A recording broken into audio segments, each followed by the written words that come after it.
The picture there is of my brother, Elder Barney, and his name was Chin-Eye. They called him, that was his nickname. And he was quite a young man and healthy and strong.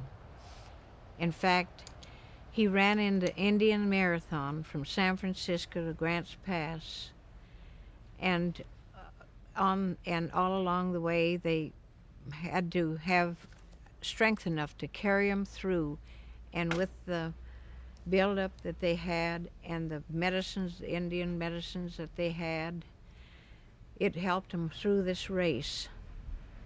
It was won over 7 days and so many hours, and there was three of them ran from Happy Camp. Thundercloud was my brother's Indian name. Flying Cloud was the other one, and that was Henry Thomas. And Mad Bull was Johnny Southard, and they were all Happy Camp boys. They were run against the Hopi Indians of Arizona.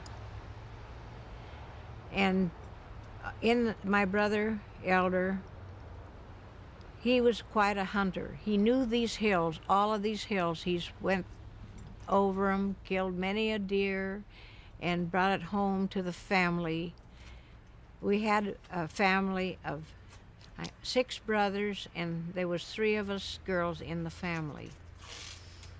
And he used to go up before he went to his grammar school in the mornings early and went out and hunted. The deer were plentiful at that time. And he would go up before school and get his deer and bring it back home before he went to his school classes. He also had this bow here, and he made bows, and he made them out of yew wood. And one of the bows here is one that he went out hunting with a panther hunter, and he went up here to Syad and killed a panther with a bow and arrow at Syad Valley, which is about 20 miles above here. He was really a good shot with the bow and arrow. And he did quite a bit of carving. He made canes with carvings in it.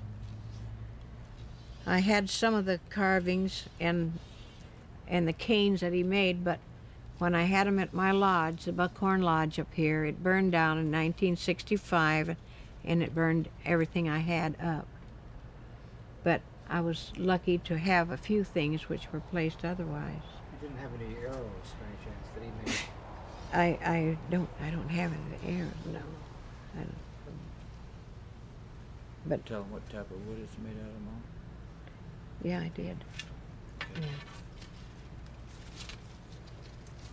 You must be pretty proud of him.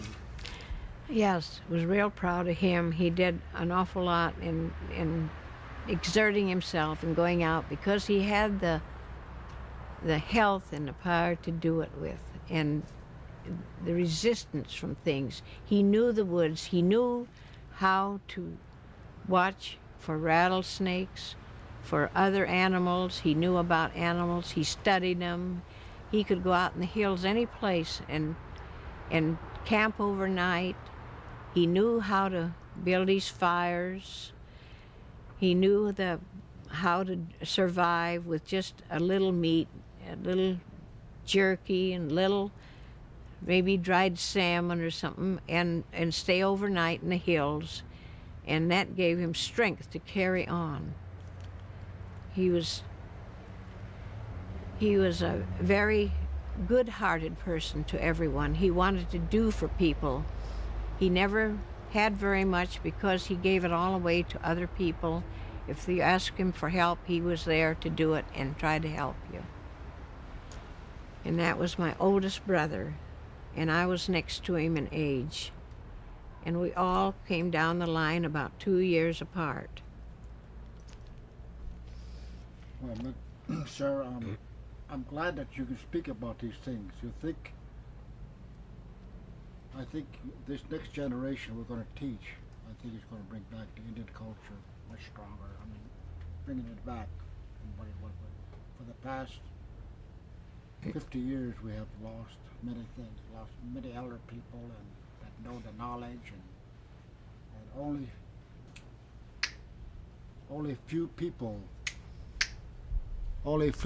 are left, like some like yourself, that can show us and talk about the Indian belief, the Indian heritage, the Indian baskets, the Indian kishwoof, the root, the medicine. I'm sure glad that we have you from Happy Camp to identify many things that will help our children of tomorrow to live better from what they are in the past 50 years. Yes, when we grew up as children, we went and we were taught to not do bad things, but to help somebody and try to do for others. And it was all in harmony. And not like the days of today where we have to worry about things and how you're going to make your living and everything else and prices and everything. We didn't have that. We had very little to play with and do with, but we were happy. We were happy children, real happy. And that's why I like to go out and talk about my heritage and tell people so that they will know and know the difference. It might help the world in some way. And I believe that way fully. I really do. The picture there that was taken of me over at my Grandma Effman's home, and I have all of her baskets around me. Not all the baskets I have here, but she had a collection, and I have a lot of her baskets here, but not all of them. But she had a collection, and this picture was taken by Charles Graves, who lived in Wairika, came down here. He loved the Indian people, and he came down here and mingled with the Indians, and they told him stories and tales of the Indians, and he put them into book form. And one of them is called Lores and Legends of the Klamath River Indians, and the other is Before the White Man Came. And this picture and the picture underneath it, if you will raise that up. Yes, they put those pictures of me in the book, and also the song that I wrote and that my sister and I sang at the dedication of the log building over here, which was built by the community and all the logs from around the hills here. It was all the logs, everything was donated by the people, and the high school put in so much toward it. And Mr. Mason, the dentist that used to be here years ago, and Mr. Gorham Humphrey, which was the old family here, and postmaster, the old postmaster here years and years ago, they were on the school board at the time and helped to get that built and make it. And Mr. Newton hauled the logs. This picture here is a picture of the lady and her mother, and the lady that on the far side is Sarah Altaffer, and her name used to be Sarah Pierce before Altaffer, and that is her mother, Canary. They called her Canary, and her name was Pierce. And I was named after that lady. They lived in Happy Camp here years ago at that time, and they were related to us in a distant way. This here is a picture of my grandmother, Grandma Effman, Emma Effman, and she was a sweet old lady. She loved the flowers. She had large flower gardens, and she loved her home, and she made rugs, and she made coarse baskets, but never the fine type basket. She made this rug that she's holding there and making is made out of materials, and the one behind is made out of materials. She had rugs, large oval shaped and round rugs. When we'd go over to her place, she'd have us taken and she'd make hot breads and everything. All of us children loved to go and visit her because we did not have much in our home at that time. We were raised on deer meat and beans. It was our special meal. And her son, Chris Barney, my dad, this bottle I'll show that when he married my mother, it was in 1906. This was given to them as a wedding gift. It's a beautiful basket. It has all the materials in it. It has the roots and the bear grass and the fern and the dyed root. And it's on an old whiskey bottle that is a prize to our family now because it is the oldest basket. And grandmother also loved animals. She had 16 cats at one time, and she had 17 dogs at one time. And when we'd go down, and when my grandpa would cross us in the boat, the dogs and the cats would all be stringing down the road to the boat landing. It was beautiful to see, a beautiful sight.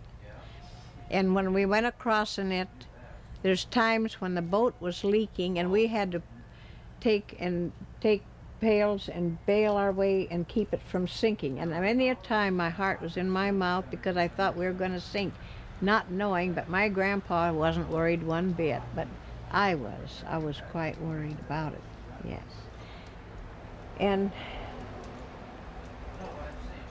Grandma's children all scattered out and left here. But I will tell you one thing about my dad. When he was a young fellow yet, the folks told me, Grandma and them, and they all told about my dad, and talking about high waters here and all. Way back when my dad was just a young man, one winter they had the high water come. Yeah, well, my dad was in town here, and during that high water, and it was so high that they had to cross by boats and all, and so he wanted to go home over to around Elk Creek on the other side where my grandma lived, and he could not.